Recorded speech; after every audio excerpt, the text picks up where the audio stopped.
आए हैं अपना काम छोड़ करके, काम absent करके अपना एक दिन का 250 रुपया हाजिरी गंवाकर और ऊपर से अपने अपने पॉकेट के पैसे से गाड़ी व्हीकल रिजर्व करके वो आए हैं, तो वे सभी धन्यवाद के पात्र हैं। और ये हमारा लड़ाई का मुहिम है। आज हम लोग सेकेंड टाइम यहाँ पर सिलीगुड़ी में रैली किए हैं।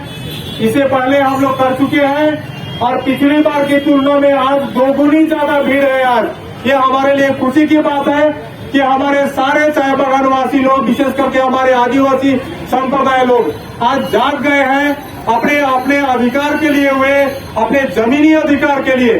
जिस जमीन पर वो 150 साल से भी ज्यादा से वास कर रहे हैं, आज उस जमीन के सामने एक प्रश्न पैदा हो गया है।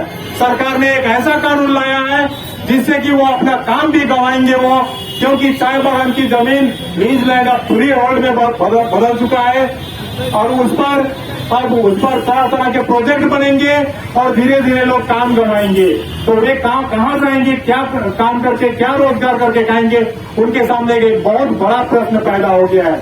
और दूसरी बात है, सरकार ने जो 5 डिसमिल पट्टा उनको देने का सरकार ने घोषणा किया है, इसका घोर विरोध हम लोग करते हैं, क्योंकि 150 साल का इतिहास है। 150 साल से रह रहे हैं, जंगल काट करके पूर्वज लोग जो बनाए हैं, आज उनको केवल 5 डिसमिल रिफ्यूजी पट्टा देने के लिए सरकार ने निर्णय लिया है। इसका हम घोर विरोध करते हैं। किसी भी कीमत पर हमें वो 5 डिसमिल का 3 कट्टा का पट्टा स्वीकार नहीं है। हमारे पास में जितनी भी जमीन है, हम 5 कट्ठा हम रखे हो या 7 कट्ठा है या 10 कट्ठा है, जो भी जमीन हमारे पास में बरसों से है, उस जमीन का हमें 100% मालिकाना हक वाला रैयत खतियान सरकार को देना होगा। ये हमारी मुख्य मांग है। आज इस मांग को हम लोगों ने भीतर एसडीओ के दफ्तर में रखा है और मेमोरेंडम के रूप में हमने हमारे माननीय मुख्यमंत्री को हमने सौंपा है।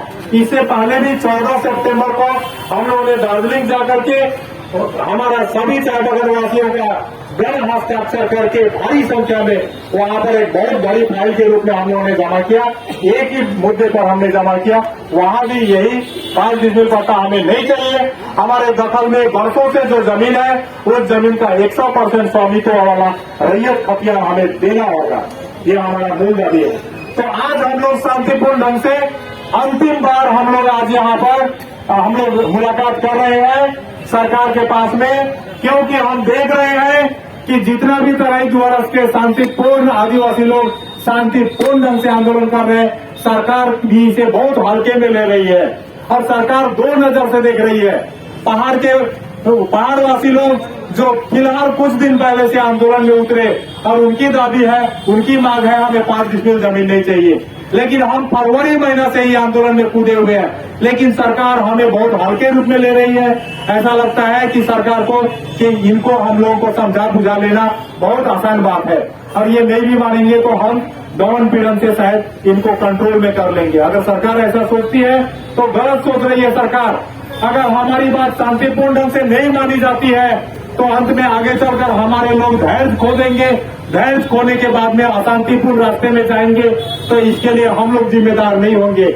हम लोग अभी तक लोगों को समझा बुझा रहे हैं, अभी भी आशावादी है कि सरकार हमारी मांग को गंभीरता से देखेगी, विचार करेगी और हमारी जो मुख्य मांग है कि हमारा जितने भी जमीन है, वो जमीन को हमारे नाम पर रैयत खतियान के रूप में हमें रिकॉर्ड कर दिया जाए। तो आगे आज के बाद में हम शांतिपूर्ण रैली, जो हम लोग बड़ा ही अनुशासनपूर्ण ढंग से साइड में गाड़ी जाने के लिए भी हम लोग जगह छोड़ रहे थे, कर रहे थे, जबकि दूसरे जाति के कुछ लोग हैं वे लोग छोटे छोटे मुद्दों पर भी सड़क घंटों दिन भर के लिए सड़क जाम कर देते हैं, लेकिन हम लोग अभी तक सड़क जाम में नहीं उतरे हैं। लोगों को परेशान नहीं करना चाहते हैं, सरकार को हम लोग अशांति का हम लोग संदेश देना नहीं चाहते हैं। लेकिन आज के बाद में ये हमारी अंतिम अर्जी है सरकार के पास में, आज के बाद हम शांतिपूर्ण ढंग से रैली करने और अपनी मांगों को रखने के लिए कदापि नहीं आएंगे। हम आज के बाद में हमारा हार या पार की लड़ाई होगी। सड़क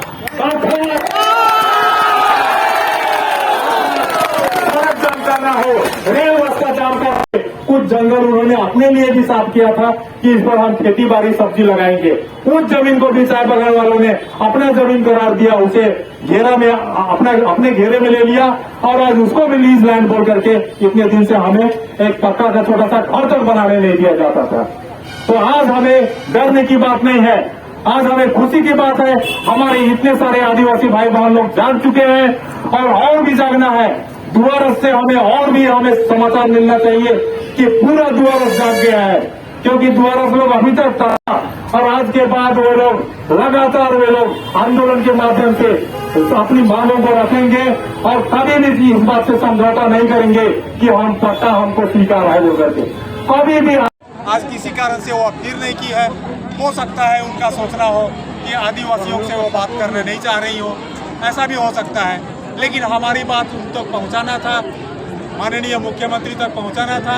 हम लोगों से मजिस्ट्रेट साहब को हमारे सामने बातें करने के लिए भेजा गया, उनसे हम लोगों की बातें हुई हैं और हमने अपना मुख्य जो मांग है उसको हम लोगों ने उन तक पहुंचा दिया है।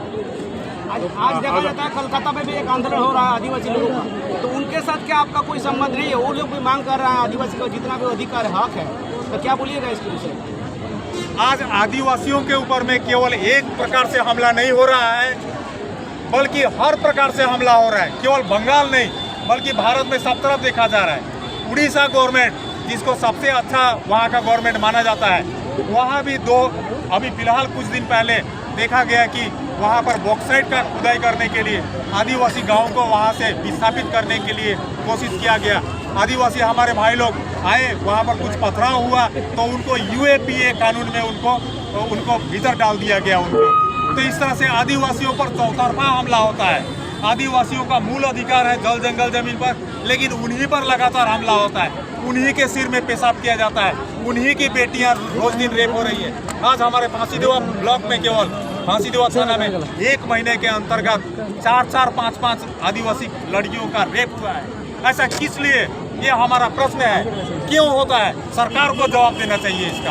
आपका आदिवासी समाज का ही मंत्री है जॉन बर्ला, क्या उनका सहयोग मिल रहा है आप लोगों का आंदोलन? जॉन बर्ला जी जरूर केंद्रीय मंत्री हैं, लेकिन उनका क्या कहना है ये अभी तक हम लोगों के सामने स्पष्ट नहीं हुआ है।